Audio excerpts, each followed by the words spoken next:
Los demás nos quedamos aquí. Sí, sí, claro, ya no son primarios. Nada más los primarios. Ok. Abran sus Biblias, por favor, hermanos, donde tuvimos la lectura, Apocalipsis capítulo 12, del versículo 7 hasta el final del capítulo. En esta sección, hermanos, bueno, vamos a recapitular, vamos a regresar un poco para recordar qué fue lo que vimos la semana pasada. Si ustedes recuerdan, yo mencioné que en los capítulos 12 y 13 existen 7 personajes. 7 personajes que son muy importantes en estos dos capítulos. 7 personajes. Obviamente, si ustedes recuerdan, si usted estuvo aquí la semana pasada, vimos 3 de los 7 personajes. Los que terminamos viendo fueron la mujer, que aparece ahí en el capítulo 12, que estudiamos con algo de detalle. Recuerden que habíamos mencionado que la Iglesia Católica Romana piensa que esta mujer del capítulo 12 es la Virgen María.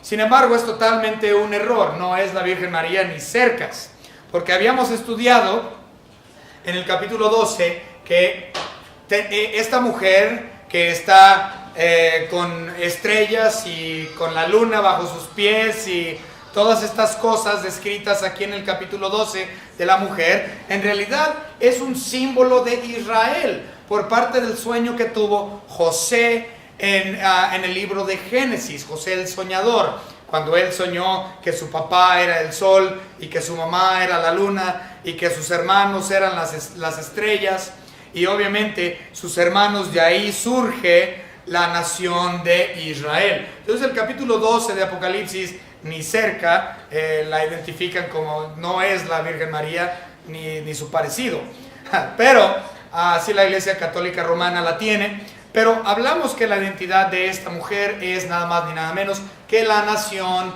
de Israel.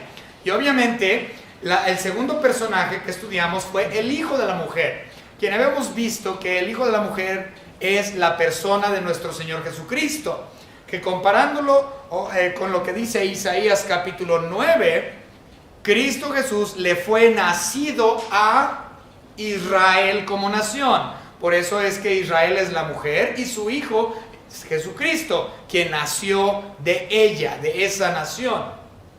También hablamos un poco acerca del dragón escarlata. Y la misma Biblia aquí en el capítulo 12 identifica a este dragón escarlata o serpiente antigua, como también lo menciona el versículo... ¿Dónde está?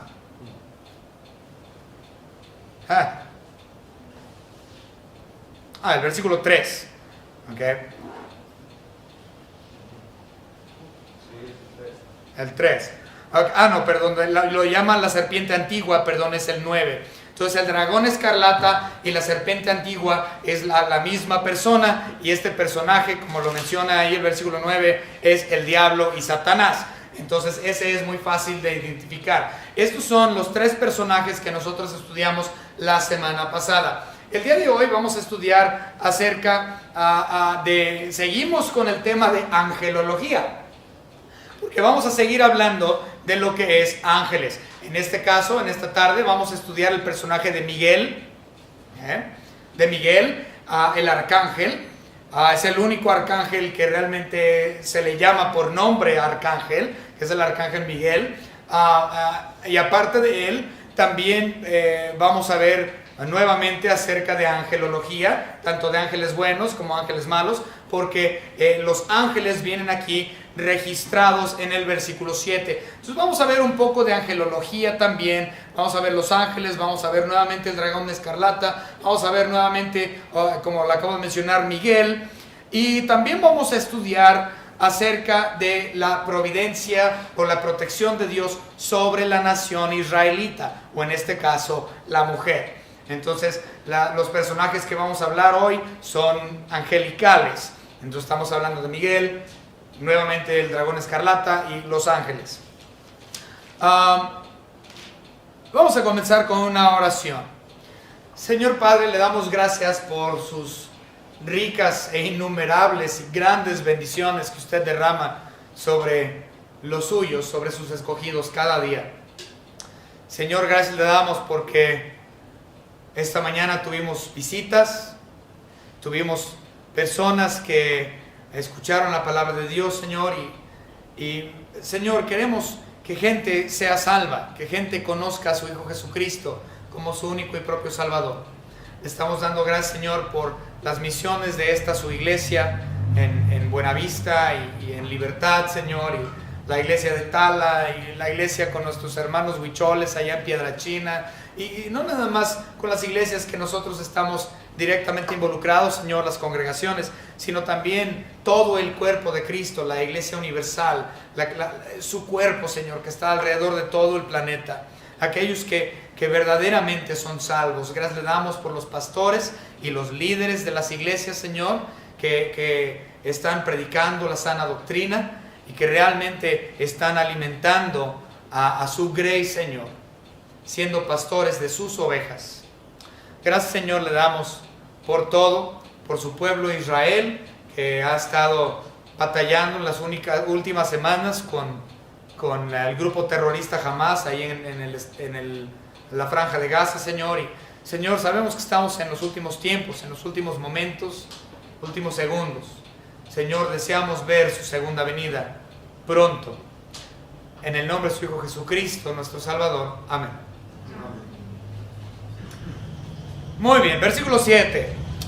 Si usted tiene una Biblia con algún tipo de referencia, posiblemente entre el versículo 6 y el versículo 7 usted tendrá una nota que dice ahí guerra en el cielo o algo similar. Entonces, ahora nuevamente esto nada más los tienen las Biblias con algún tipo de referencia. Entonces, eso es lo que dice, guerra en el cielo. Eso fue lo que yo le di de tema también al mensaje. Usualmente no le doy temas, pero así le puse, la guerra en el cielo.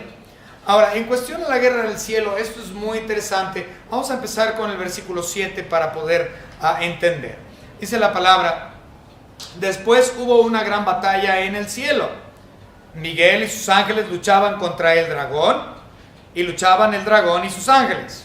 Entonces vemos claramente que va a haber una guerra en el cielo, una batalla grande entre Miguel, el arcángel, y los ángeles buenos, y Satanás y sus demonios, los ángeles caídos. Ahora, la rebelión celestial no es algo nuevo. Obviamente siempre ha existido desde antes de Génesis 1:1. Hubo una rebelión celestial. Esto sucedió gracias a la caída de Lucero, de Lucifer. Podemos ver su caída, como lo he mencionado en muchas ocasiones, en Isaías capítulo 14 y en Ezequiel capítulo 28.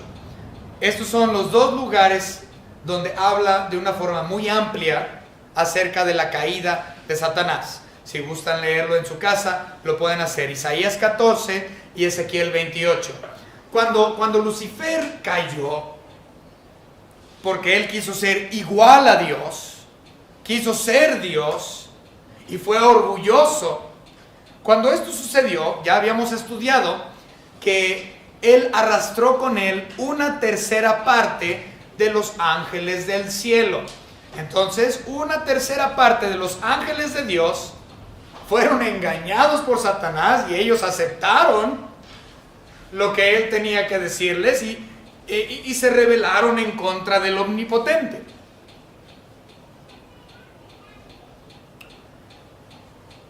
En esa primera ocasión, dice la Biblia que él fue sacado del cielo. Oh, cómo caíste, Lucero. Él fue quitado del cielo, junto con esa tercera parte de los ángeles. Sin embargo, él nunca perdió el acceso al cielo.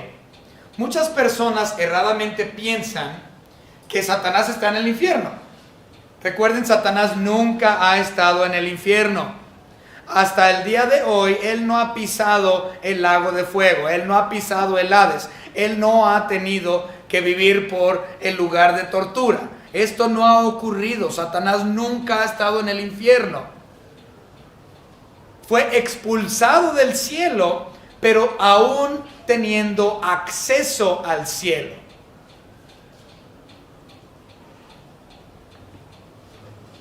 Vamos a ver algunos versículos de la rebelión original. Vamos rápidamente a Daniel, capítulo 10 y versículo 13. Daniel 10:13 dice: mas el príncipe del reino de Persia se me opuso durante 21 días, pero aquí Miguel, uno de los principales príncipes, vino para ayudarme y quedé ahí con los reyes de Persia. Perdón, eso es referencia a Miguel, que, bueno, me atrasé un poquito. Pero bueno, vamos a ver Judas capítulo 9. Este sí tiene que ver con la rebelión celestial. Judas 9, no hay capítulos. Judas 9, dice la palabra de Dios, solo un capítulo. Judas 9. Pero cuando el arcángel Miguel contendía con el diablo, disputando con él por el cuerpo de Moisés, no se atrevió a proferir juicio de maldición contra él, sino que dijo: el Señor te reprenda. Entonces, obviamente, Miguel y Satanás ya habían tenido altercados en el pasado. Pero previo a esto, como les menciono, fue la rebelión celestial. Judas, versículo 6. Y a los ángeles que no guardaron su dignidad, sino que abandonaron su propia morada, los ha guardado bajo oscuridad en prisiones eternas para el juicio del gran día. Entonces, hubo una rebelión celestial previa bajo la caída de Satanás. Y como acabamos de mencionar, Miguel, el arcángel, tiene una posición muy importante dentro de la defensa del pueblo de Israel. Cuando nosotros vemos a Miguel dentro de las escrituras, él siempre está a favor o a la protección de la defensa israelita. Una y otra vez, Miguel siempre ha estado ahí para la defensa del pueblo de Dios, el pueblo de Israel. Es una de sus labores muy particulares de él, de Miguel.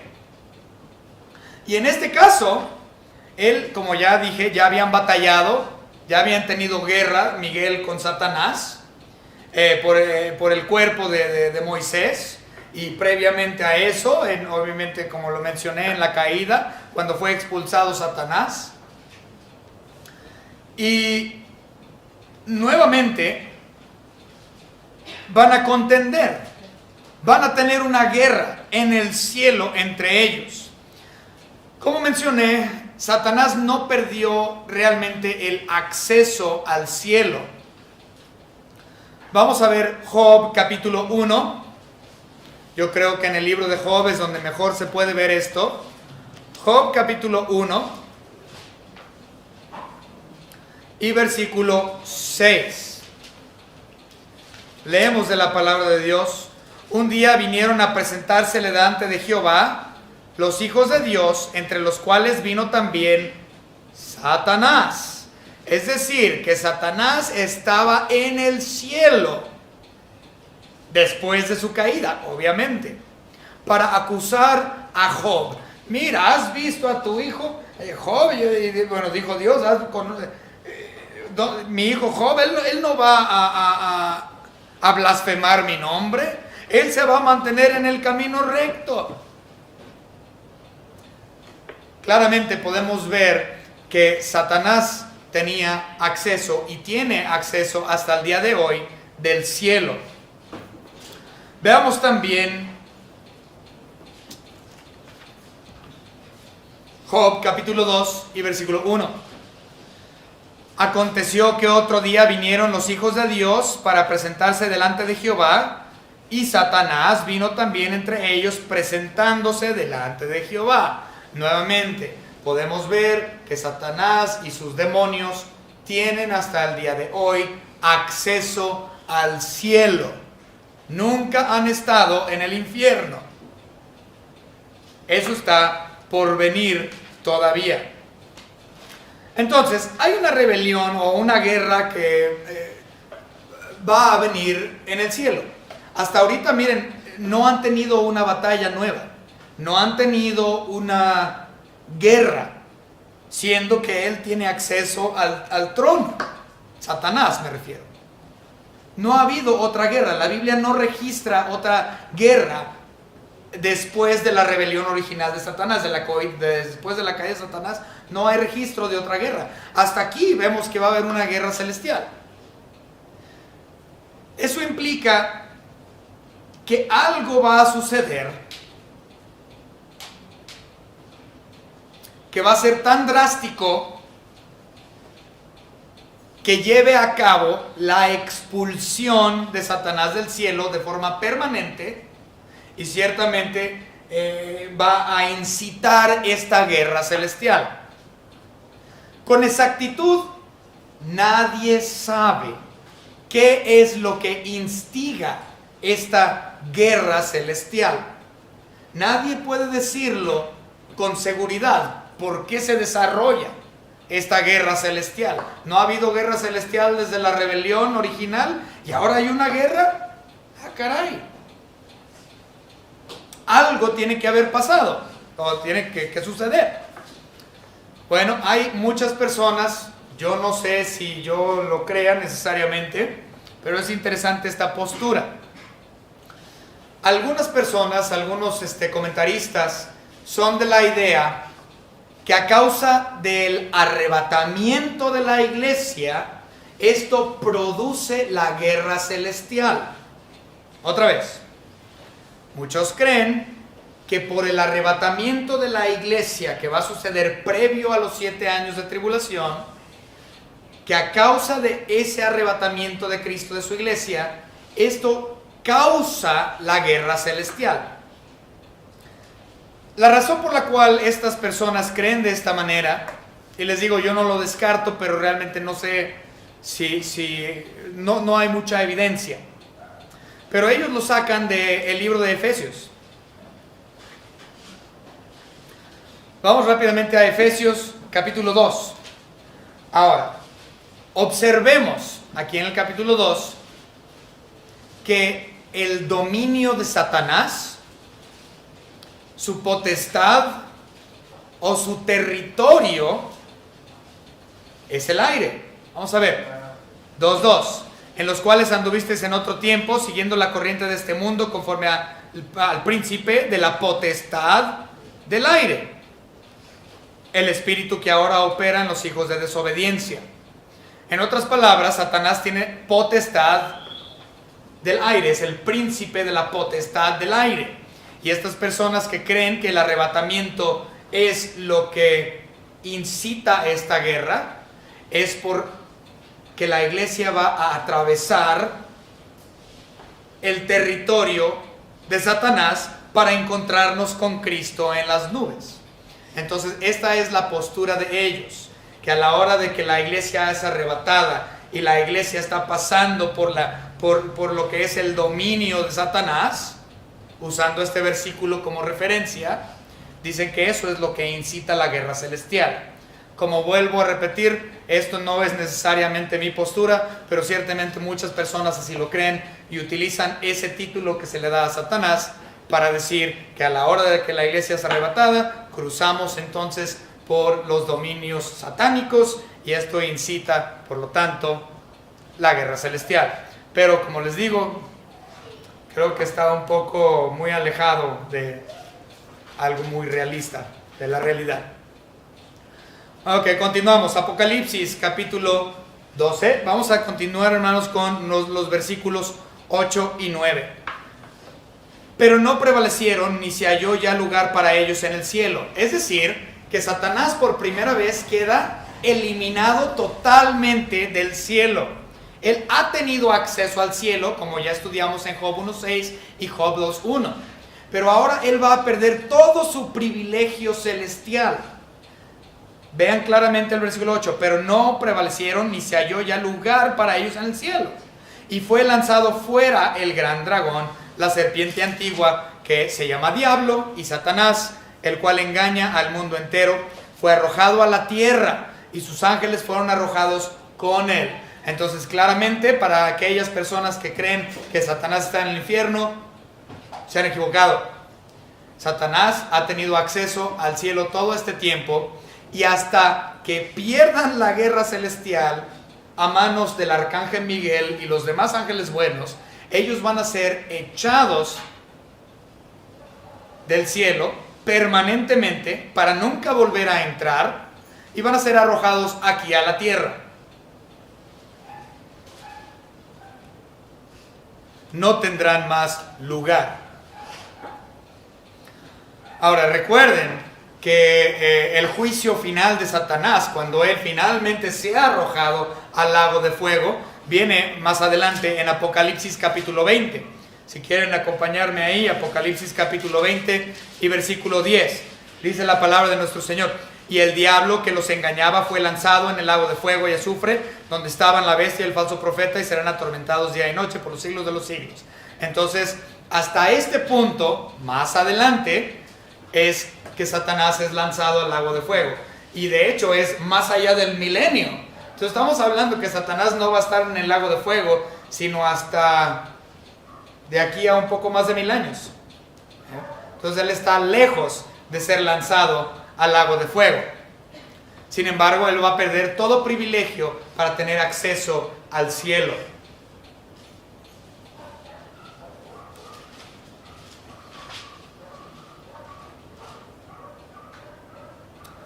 Versículo 10. Aquí vamos a regresar también un poco al versículo 9. Entonces tengan ahí su dedo todavía en el 9, pero vamos a leer el 10. Entonces oí una gran voz en el cielo que decía: ahora ha venido la salvación, el poder y el reino de nuestro Dios y la autoridad de su Cristo, porque ha sido lanzado fuera el acusador de nuestros hermanos, el que los acusaba delante de nuestro Dios día y noche. Aquí claramente podemos ver en el versículo 10 que él estaba delante de nuestro Dios día y noche. Es decir, que Satanás está hasta el día de hoy en el cielo, con acceso al cielo, delante del trono de Dios, acusando a los cristianos, como lo hizo con Job, que ya leímos los versículos. Una cosa interesante es que aquí podemos ver un par de características de Satanás por medio de los nombres que se le dan en el versículo 9. Recuerden, el nombre de Satanás es Lucero, Lucifer. Pero Dios le da otros nombres. Y en el versículo 9 podemos ver dos de esos nombres que son muy conocidos: Diablo y Satanás. Y estos son interesantes de estudiar en cuestión a angelología, por lo que estos significan. La palabra diablo, literalmente, en griego, significa acusador. Por eso es que en el versículo 10 nos habla de que él es acusador de los hermanos. Y este acusador o diablo va a ser eliminado de delante del trono de Dios. Por eso en el versículo 10 se le llama acusador, porque su nombre mencionado en el versículo 9 significa acusador en griego. El segundo nombre que vemos que se le da aquí en el versículo 9 es el nombre engañador. El nombre Satanás, lo cual significa engañador o enemigo. Cualquiera de las dos definiciones es correcto. Entonces, adversario o enemigo, esto es lo que significa Satanás. Y siendo el enemigo, él engaña. Y a eso dice, en el versículo 9 dice: el cual engaña al mundo entero. Su trabajo como enemigo o como adversario es engañar a todos. Ese es su trabajo. Eso es lo que significa Satanás. Recuerden, Satanás no es su nombre. Satanás es un título específico a él que habla del oficio de Satanás como engañador.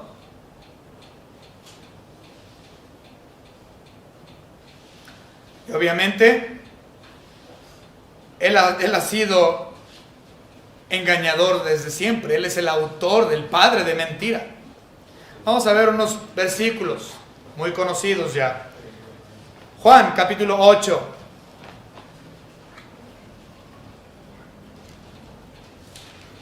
Versículo 44. Vosotros sois de vuestro padre el diablo, y los deseos de vuestro padre queréis hacer. Él ha sido homicida desde el principio y no ha permanecido en la verdad, porque no hay verdad en él. Cuando habla mentira, de suyo habla, porque es mentiroso y padre de mentira. Por eso es que él es Satanás, el engañador, el adversario, el enemigo, porque ha engañado al mundo entero. Ahora, nosotros sabemos que nuestro Señor Dios es inmutable, y en sus características y en sus atributos Él no cambia. Ahora, Satanás no es inmutable, porque los atributos de Dios no se comparten con ningún otro. Dios no comparte sus atributos con ningún otro. Por lo tanto, Satanás no es inmutable. Sin embargo, él fue mentiroso, es mentiroso y será mentiroso para siempre. Esta característica es eterna para él.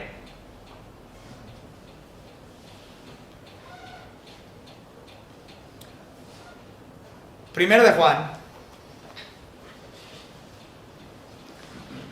capítulo 3, versículo 8.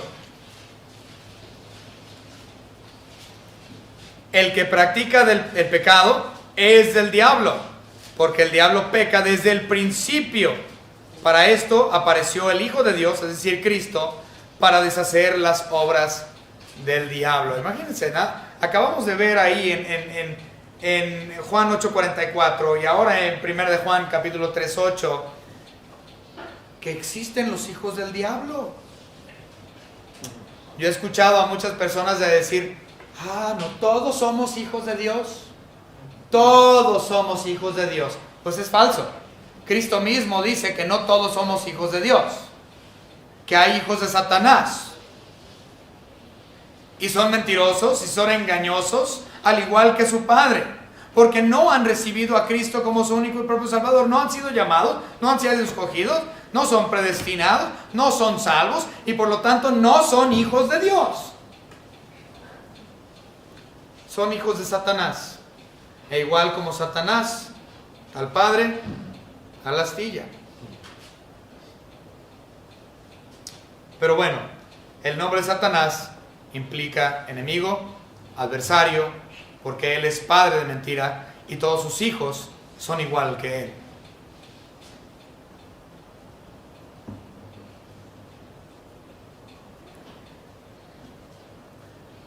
Como mencioné, Satanás ha sido el mismo ayer, hoy y para siempre, no porque sea inmutable, sino por su carácter, por su orgullo, por su pecado, por quien él es.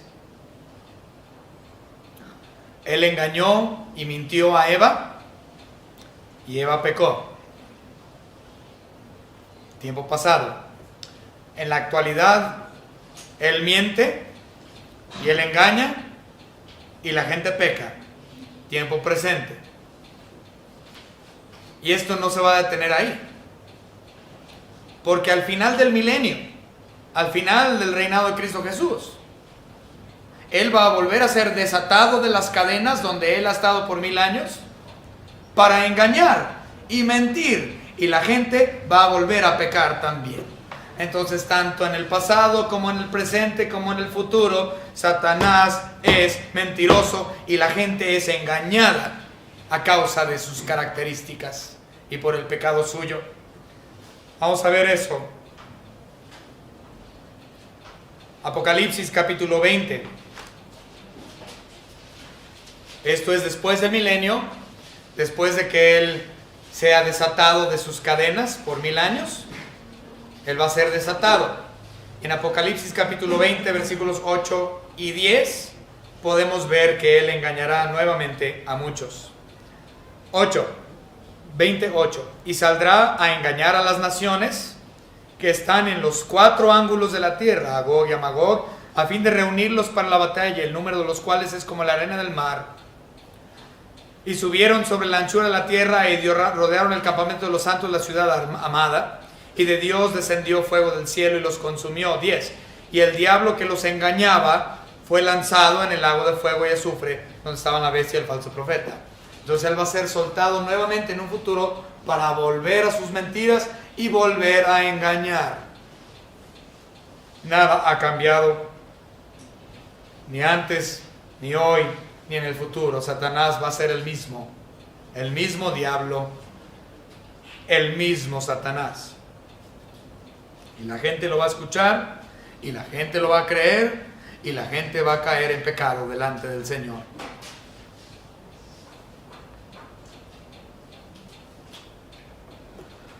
Muy bien. Regresemos a nuestra lectura. Apocalipsis capítulo 12. Ahora hemos llegado al versículo 11. Y ellos le han vencido por medio de la sangre del Cordero y de las palabras del testimonio de ellos, y menospreciaron su vida hasta la muerte. Obviamente aquí en el versículo 11 está hablando de las personas que son verdaderamente cristianos. Los creyentes que sean salvos, tenemos victoria sobre Satanás, sobre sus acusaciones. Recuerden, él es el que acusa al cristiano. Pero no importa cuánto nos acuse Satanás delante del trono de Dios, tenemos victoria. ¿Saben por qué tenemos victoria? Porque estamos en Cristo y porque Él es nuestro abogado. Si tú no estás en Cristo y no eres salvo, si tú no has entendido la gracia que Él ofrece por medio de su Hijo Jesucristo, en primer lugar no eres su hijo, eres hijo de Satanás. Y por lo tanto, como hijo de Satanás, Cristo Jesús no te va a defender. Él no va a ser tu paracleto. Él no va a estar a un lado de ti. Él no va a ser tu abogado. Y no vas a ser justificado nunca delante de Dios. Al contrario, Él va a ser tu verdugo. Él va a ser tu juez. Y tú vas a terminar como tu padre Satanás.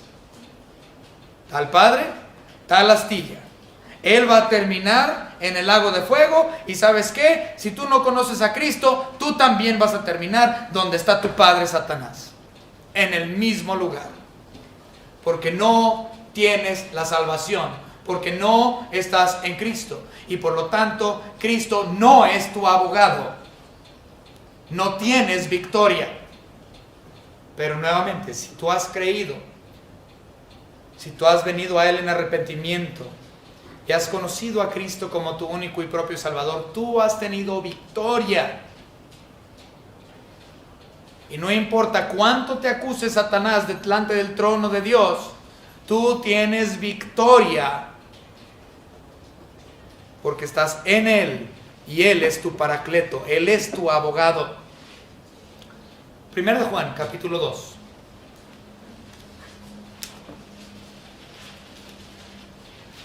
Versículo 1. Hijitos míos, es decir, a los salvos, por eso hijitos. Estas cosas os escribo para que no pequéis. Y si alguno hubiera pecado, abogado tenemos para con el Padre, a Jesucristo el justo. Si eres salvo, tu abogado es Cristo Jesús. Y porque estás en Él, eres justificado.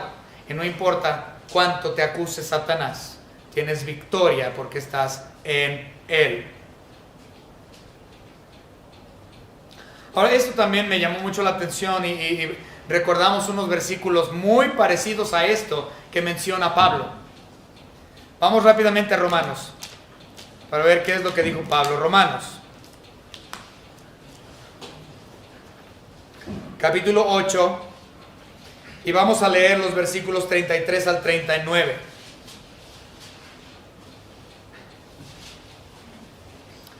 ¿Quién acusará a los escogidos de Dios? Estamos hablando de Satanás, ¿no? Satanás es quien acusa delante del trono de Dios, ya lo vimos. Dios es el que justifica. 34. ¿Quién es el que condenará? Cristo es el que murió, más aún el que también resucitó, el que además está a la diestra de Dios, el que también intercede por nosotros. ¿Por qué intercede por nosotros? Porque estamos en Él y porque Él es nuestro abogado. ¿Qué hace el abogado? El abogado intercede por el acusado.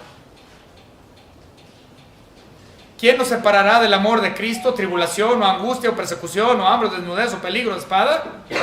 La realidad es que nadie puede separarnos del amor de Dios si estás en Cristo. Y por lo tanto hay victoria sobre las acusaciones de Satanás.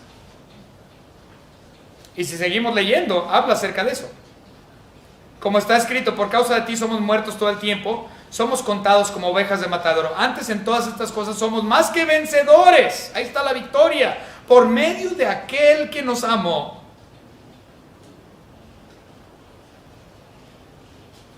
Por lo cual estoy seguro de que ni la muerte, ni la vida, ni los ángeles, ni potestades, ni principados, ni lo presente, ni lo porvenir, ni lo alto, ni lo profundo, ni ninguna otra cosa creada, y que es el ángel, que es Satanás, es un objeto creado, es una persona creada, un ángel creado, nos podrá separar del amor de Dios que es en Cristo Jesús, Señor nuestro.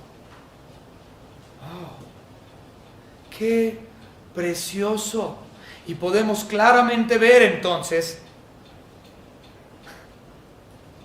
Apocalipsis capítulo 12 con referencia a estos versículos en relación con lo que dijo Pablo. ¡Qué hermoso!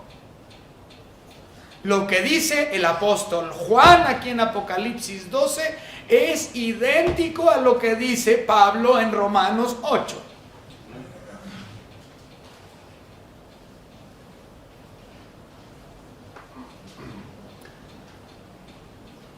Versículo 12, Apocalipsis 12:12.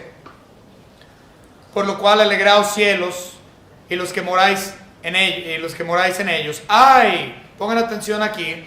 ¡Ay de los moradores de la tierra y del mar! Porque el diablo ha descendido a vosotros con gran ira, sabiendo que tiene poco tiempo. Ok. Después de la batalla en el cielo, después de la guerra en el cielo, Satanás, como ya vimos, va a ser permanentemente sacado del cielo, ya no tendrá acceso al cielo y va a ser arrojado a la tierra, como lo menciona el versículo 9. Y aquí en el versículo 12 dice, ¡ay de los moradores de la tierra! Pues claro, Satanás ya va a estar aquí, con todos sus demonios.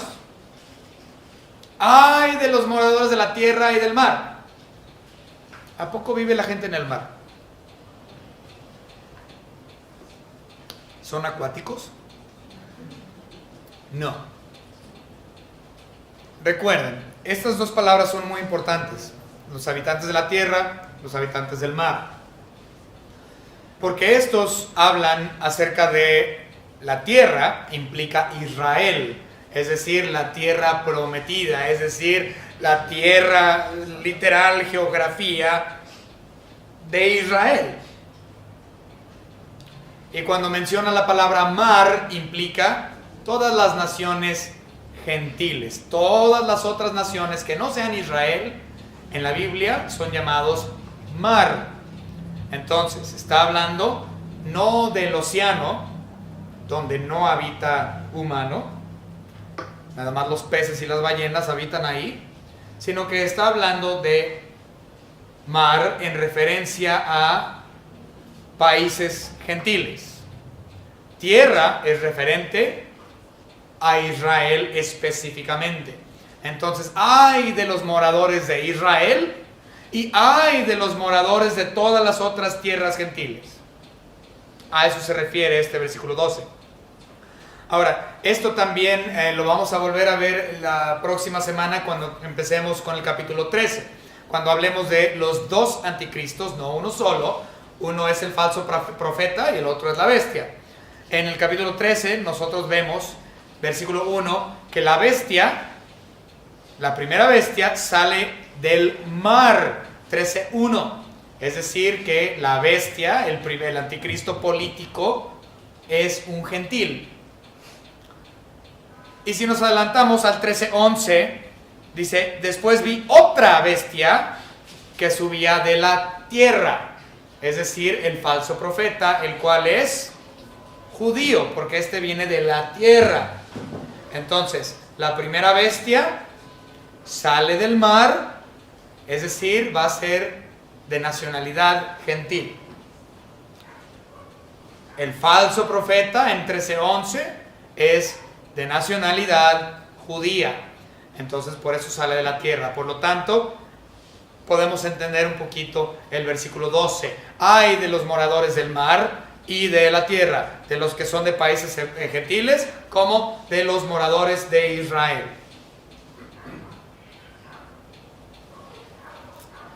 Dice el versículo 12, sabiendo que tiene poco tiempo. Satanás sabe que él no tiene ninguna forma de ganarle a Dios. Él no tiene ninguna remota posibilidad de ganarle al Dios omnipotente. Y sabe que su fin para este punto ya se acerca. Por lo tanto, él va a intensificar sus ataques en contra de la creación de Dios. Porque le falta poco tiempo, él va a intensificar sus ataques en contra de toda la humanidad. Va a ser intenso porque sabe que poco tiempo le queda. Ahora, nuevamente, no se refiere a poco tiempo en cuestión a su vida, porque recuerden, él va a tener 1000 años todavía más de vida. Pero él se refiere al tiempo de su encadenamiento. Él sabe que él prontamente después de esto va a ser encadenado por 1000 años. Y eso lo pueden ver en Apocalipsis 20, 1 al 3, si gustan ver ese primer juicio en contra de Satanás. Porque no es un juicio final, recuerden. El juicio final lo vemos en 20:10. Su primer juicio por 1000 años en el abismo lo vemos en 20, 1 al 3. Muy bien. Continuamos. Apocalipsis 12:13. Y cuando vio el dragón que había sido arrojado a la tierra, persiguió a la mujer, que ya estudiamos que es Israel, que había dado a luz un hijo varón, que ya sabemos que es Cristo. Entonces él comienza a perseguir.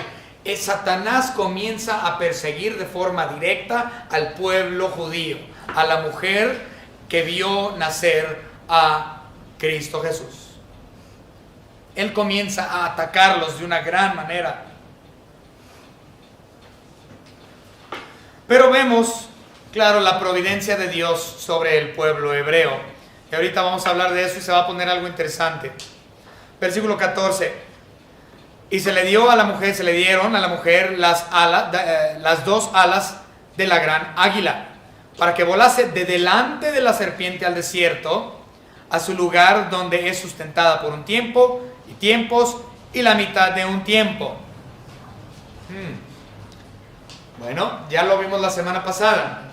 Tiempo, tiempos y la mitad de un tiempo, es decir, 3 años y medio. Es decir, la segunda mitad de la tribulación. Recuerden, la tribulación, la gran tribulación, son 7 años de tribulación. Dice tiempo, 1, tiempos, plural, 2, la mitad de un tiempo, medio año, entonces 3 años y medio. La segunda mitad. Es decir, que la guerra en el cielo va a ocurrir a la mitad de los 7 años de tribulación. Y cuando esto suceda, es cuando Satanás es arrojado aquí al mundo, y sabemos que para este punto la bestia, el anticristo, lleva a cabo la abominación desoladora en el templo a la mitad de los 3 años y medio. Entonces todo esto está entretejido.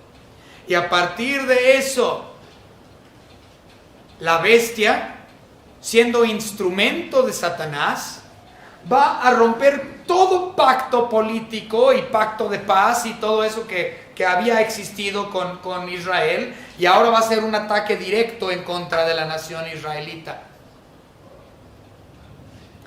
Pero dice en el versículo 14 que a la mujer, es decir a Israel, se le dan 2 alas de águila y va de delante del dragón.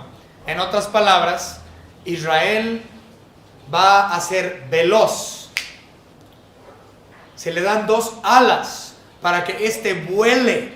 Israel se va a ir a huir y van a escapar y se van a largar de ahí y van a ir a un lugar preparado por Dios para que Dios los sustente por esos 3 años y medio de la última mitad de los 7 años de tribulación.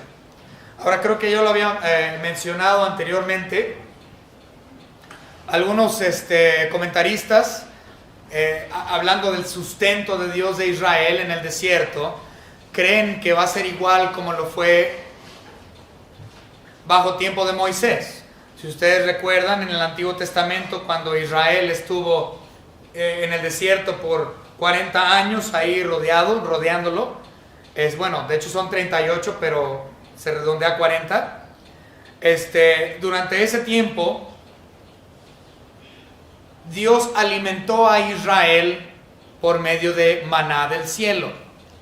Y por lo tanto muchos creen que durante esta etapa Dios volverá a sustentar a Israel con alimento maná del cielo. Sin embargo, no hay un versículo que lo mencione. Aunque es muy interesante esa postura, y ciertamente vemos a nuestro Señor Dios repetir eventos y hace las cosas de la misma manera. Es muy rutinario nuestro Señor Dios en ese tipo de cosas. Entonces, ¿puedo decir sin duda alguna que los va a alimentar con maná? No. Pero es nuevamente una postura muy interesante. Ahora, vámonos a ver el versículo 15 y 16. Aquí es muy interesante. 15 y 16. Y la serpiente arrojó de su boca tras la mujer agua como un río para que fuese arrastrada por el río. Ok. El dragón, es decir, Satanás, dice, de su boca sale como un río. Y muchas personas han asumido erradamente que este es el río Éufrates y que Satanás lo va a desviar, que va a desviar el río Éufrates para tratar de literalmente ahogar al pueblo hebreo en el desierto.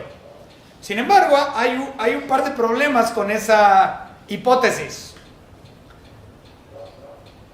En primer lugar, dice el versículo 15, y la serpiente arrojó de su boca tras la mujer agua como un río. Es decir, no es un río, sino parecido a, semejante a, como un río. No es un río literal. Ahora, las personas que dicen que es el río Éufrates es porque sabemos, por lo que nos dice la Biblia, que en un futuro el río Éufrates va a estar seco y las naciones de Gog y Magog van a cabalgar por el río Éufrates y Dios los va a matar. Y dice que el río va a estar hasta los frenos de los caballos lleno de sangre. Eso es cierto, es literal. Pero el problema con esta hipótesis de que Satanás es quien desvía el río es simplemente porque estas personas no han leído la palabra de Dios. Porque si nosotros observamos, la misma Biblia dice que en la sexta copa, el ángel que toca la sexta copa, o que derrama, perdón, la sexta copa, es quien seca el río y no Satanás. Vamos a verlo. Apocalipsis capítulo 16, versículo 12.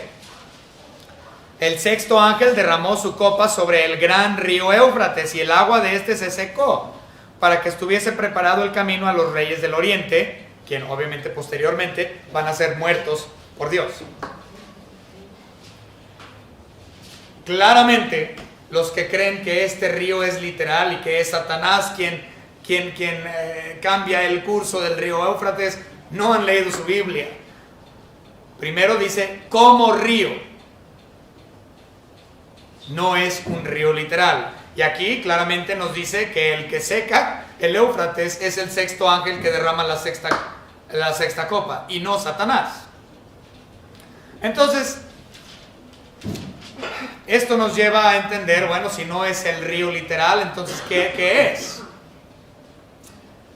La mayoría de nosotros creemos que es un ejército masivo, como un río violento que está yendo en contra de la nación hebrea. No un río literal, sino un ejército grande, como un río violento que va hacia el ataque del pueblo hebreo.